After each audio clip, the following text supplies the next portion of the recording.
हर हर महादेव दोस्तों, ओम नमः शिवाय। आप सभी को प्रदोष व्रत की हार्दिक शुभकामनाएं। आप सभी पर भगवान भोलेनाथ की कृपा सदैव बनी रहे।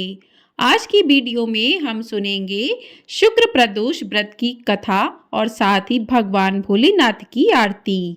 प्रदोष व्रत हर महीने में दो आते हैं, पहला कृष्ण पक्ष में और दूसरा शुक्ल पक्ष में। तो मार्गशीर्ष मास के शुक्ल पक्ष में पड़ने वाला प्रदोष व्रत शुक्र प्रदोष व्रत है। क्योंकि यह व्रत शुक्रवार के दिन पड़ रहा है, तो शुक्रवार के दिन पड़ने के कारण इसे शुक्र प्रदोष व्रत कहा जाएगा। इस दिन किए जाने वाले प्रदोष व्रत से सुख समृद्धि और सौभाग्य का वरदान मिलता है।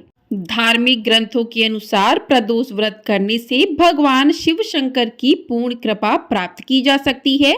इससे जीवन में किसी भी प्रकार का अभाव नहीं रहता। इतना ही नहीं, समस्त आर्थिक संकटों का समाधान करने के लिए प्रदोष व्रत अवश्य करना चाहिए। इस व्रत के प्रभाव से हर तरह के रोग दूर होकर बीमारियों पर होने वाले खर्चों में कमी आती है। भगवान शिव को ज्ञान और मोक्ष का दाता माना जाता है, अतः अध्यात्म की राह पर चलने वालों को प्रदोष व्रत अवश्य करना चाहिए। तो इस दिन सुबह जल्दी उठकर स्नान आदि करके स्नान आदि से निवृत्त होकर स्वच्छ वस्त्र धारण करें। भगवान भोलेनाथ का ध्यान करते हुए व्रत का संकल्प लें। और प्रदोष व्रत की पूजा जो है वो शाम के समय प्रदोष काल में की जाती है। यह प्रदोष जो होता है सूर्यास्त से लगभग 1 घंटे पहले का समय होता है, जो प्रदोष काल कहलाता है। तो प्रदोष काल में ही भगवान भोलेनाथ की पूरे विधि विधान से पूजा करनी चाहिए। तो आज के प्रदोष काल का समय रहेगा 4:53 से 6:23 तक, यानी शाम 4:53 से 6:23 के बीच में आप भगवान भोलेनाथ का पूरे विधि विधान पूर्वक पूजन कर सकते हैं, उनकी आराधना कर सकते हैं। जो लोग प्रदोष का व्रत नहीं भी करते हैं तो उन्हें भी इस दिन भगवान भोलेनाथ का पूजन अवश्य करना चाहिए। ऐसा करने से भगवान भोलेनाथ की कृपा उन भक्तों पर बनी रहती है। तो आपको एक चौकी लगानी है। चौकी पर भगवान भोलेनाथ की प्रतिमा को स्थापित करना है, जिसमें उनका पूरा परिवार रहे। उसके बाद भगवान भोलेनाथ सर्वप्रथम भगवान गणेश जी का पूजन कीजिए।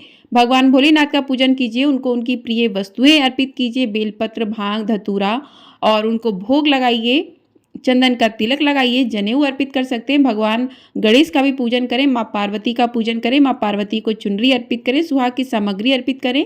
तो इस प्रकार से भगवान भोलेनाथ का पूजन करते हुए आपको शुक्र प्रदोष व्रत की कथा को भी अवश्य पढ़ना अथवा सुनना चाहिए। तो चलिए अब कथा सुनते हैं। तो प्रिय भक्तजनों, एक नगर में 3 मित्र रहते थे, राजकुमार, ब्राह्मण कुमार और तीसरा धनिक पुत्र। राजकुमार और ब्राह्मण कुमार विवाहित थे। धनिक पुत्र का भी विवाह हो गया था, लेकिन गौना शेष था। एक दिन तीनों मित्र स्त्रियों की चर्चा कर रहे थे। ब्राह्मण कुमार ने स्त्रियों की प्रशंसा करते हुए कहा, नारीहीन घर भूतों का डेरा होता है। धनिक पुत्र ने यह सुना तो तुरंत ही उसने अपनी पत्नी को लाने का निश्चय कर लिया। तब धनिक पुत्र के माता पिता ने समझाया कि अभी शुक्र देवता डूबे हुए हैं, ऐसे में बहू बेटियों को उनके घर से विदा करवा लाना शुभ नहीं माना जाता। लेकिन धनिक पुत्र ने एक नहीं सुनी और ससुराल पहुंच गया। ससुराल में भी उसे मनाने की कोशिश की गई, लेकिन वो जिद पर अड़ा रहा और कन्या के माता पिता को उनकी विदाई करनी पड़ी। विदाई के बाद पति पत्नी शहर से निकले ही थे कि बैलगाड़ी का पहिया निकल गया और बैल की टांग टूट गई। दोनों को चोट लगी, लेकिन फिर भी वो चलते रहे। कुछ दूर जाने पर उनका पाला डाकुओं से पड़ा, जो उनका धन लूट कर ले गए। दोनों घर पहुंचे, वहां धनिक पुत्र को सांप ने डस लिया। उसके पिता ने वैद्य को बुलाया तो वैद्य ने बताया कि वो 3 दिन में मर जाएगा। उसी समय इस घटना का पता ब्राह्मण पुत्र को लगा। उसने सेठ से कहा कि आप अपने लड़के को पत्नी सहित बहू के घर भेज दो। यह सारी बाधाएं इसी कारण से आई हैं कि आपका पुत्र शुक्रास्त में पत्नी को विदा कर लाया है। यदि यह वहां पहुंच जाएगा तो बच जाएगा। सेठ को ब्राह्मण पुत्र की बात जच गई और उसने अपनी पुत्रवधू और पुत्र को वापस लौटा दिया। वहां पहुंचते ही सेठ के पुत्र की हालत ठीक होनी आरंभ हो गई। तत्पश्चात उन्होंने शेष जीवन उन्होंने साथ में सुखपूर्वक बिताया और मृत्यु के बाद स्वर्ग लोक को गए। बोलिए भगवान भोलेनाथ की जय। तो इस प्रकार से ये कथा पूर्ण हुई। अब सुनते हैं दूसरी पौराणिक कथा। स्कंद पुराण में वर्णित एक कथा के अनुसार प्राचीन काल में एक विधवा ब्राह्मणी अपने पुत्र को लेकर भिक्षा लेने जाती थी और संध्या को लौटती थी। एक दिन जब वह भिक्षा लेकर लौट रही थी तो उसे नदी के किनारे एक सुंदर बालक दिखाई दिया जो विदर्भ देश का राजकुमार धर्मगुप्त था। शत्रुओं ने उसके पिता को मारकर उसका राज्य हड़प लिया था। उसकी माता की मृत्यु भी अकाल हुई थी। ब्राह्मणी ने उस बालक को अपना लिया और उसका पालन पोषण किया। कुछ समय पश्चात ब्राह्मणी दोनों बालकों के साथ देवयोग से देव मंदिर गई। वहां उनकी भेंट ऋषि शांडिल्य से हुई। ऋषि शांडिल्य ने ब्राह्मणी को बताया कि जो बालक उन्हें मिला है वह विदर्भ देश के राजा का पुत्र है जो युद्ध में मारे गए थे और उनकी माता को ग्रह ने अपना भोजन बना लिया था। ऋषि शांडिल्य ने ब्राह्मणी को प्रदोष व्रत करने की सलाह दी। ऋषि की आज्ञा से दोनों बालकों ने भी प्रदोष व्रत करना शुरू किया।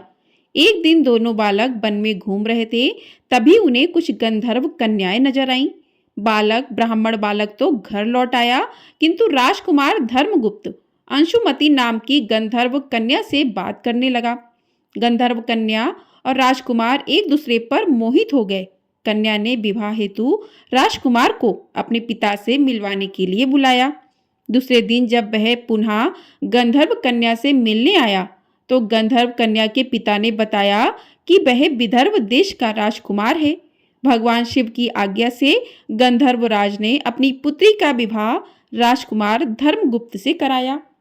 इसके बाद राजकुमार धर्मगुप्त ने गंधर्व सेना की सहायता से विदर्भ देश पर पुनः आधिपत्य प्राप्त किया। यह सब ब्राह्मणी और राजकुमार धर्मगुप्त के प्रदोष व्रत करने का फल था। स्कंद पुराण के अनुसार जो भी भक्त प्रदोष व्रत के दिन शिव पूजा के बाद एकाग्र होकर प्रदोष व्रत कथा सुनता अथवा पढ़ता है उसे 100 जन्मों तक कभी दरिद्रता का सामना नहीं करना पड़ता, अर्थात उनके जीवन में कभी भी दरिद्रता नहीं आती। बोली भगवान शंकर की जय। हर हर महादेव। तो इस प्रकार से प्रदोष व्रत की कथाएं पूर्ण हुई। अब करते हैं भगवान भोलेनाथ की आरती। ओम जय शिव ओमकारा, प्रभु हर शिव ओमकारा, ब्रह्मा विष्णु सदा शिव हरदांगी धारा। ओम जय शिव ओमकारा, एकानन चतुरानन पंचानन राजे, हंसानन गरुड़ासन वृषवाहन साजे। ओम जय शिव ओमकारा, 2 भुज 4 चतुर्भुज 10 भुज अति सोहे, त्रिगुण रूप निरखता त्रिभुवन जन मोहे। ओम जय शिव ओमकारा, अक्षमाला बनमाला रुडमाला धारी, चंदन मृग मद सोहे भाले शशिधारी। ओम जय शिव ओमकारा, श्वेतांबर पीतांबर बागंबर अंगे, सनकादिक गरुड़ादिक भूतादिक संगे। ओम जय शिव ओमकारा, करके मध्य कमंडलु चक्र त्रिशूल धरता, जग करता जग भरता जग संहार करता। ओम जय शिव ओमकारा, ब्रह्मा विष्णु सदा शिव जानत अविवेका, प्रणवाक्षर के मध्य ये तीनों एका।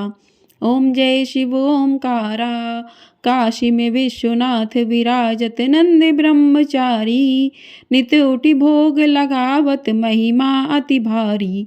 ओम जय शिव ओमकारा, त्रिगुण शिव जी की आरती जो कोई नर गावे, कहत शिवानंद स्वामी मन वांछित फल पावे। ओम जय शिव ओमकारा, ओम जय शिव ओमकारा, प्रभु हर शिव ओमकारा, ब्रह्मा विष्णु सदा शिव अर्धांगी धारा। ओम जय शिव ओमकारा। बोली भगवान भोलेनाथ की जय। बोली माता पार्वती की जय। तो इस प्रकार से भगवान शिव की आरती संपूर्ण हुई। तो इस प्रकार से आरती करने के बाद भगवान भोलेनाथ से क्षमा प्रार्थना करें कि पूजा में आपसे यदि कोई भी भूल चूक हो गई है तो उसे क्षमा करें। तो इस प्रकार से प्रदोष व्रत की कथा सुनने के बाद आरती करें और भगवान भोलेनाथ से क्षमा प्रार्थना करें। तो आपको ये वीडियो पसंद आई हो तो वीडियो को लाइक अवश्य कर दीजिएगा, कमेंट बॉक्स में हर हर महादेव अवश्य लिखिएगा और चैनल पर नए हैं तो चैनल को सब्सक्राइब भी कर दीजिएगा। आपको हमारे चैनल पर पूर्णिमा कब है इसकी जानकारी दी जाएगी, पूर्णिमा की कथा भी सुनाई जाएगी। तो आप लोग चैनल को ढेर सारा अपना प्यार अवश्य दीजिएगा। जय शिव शंभू।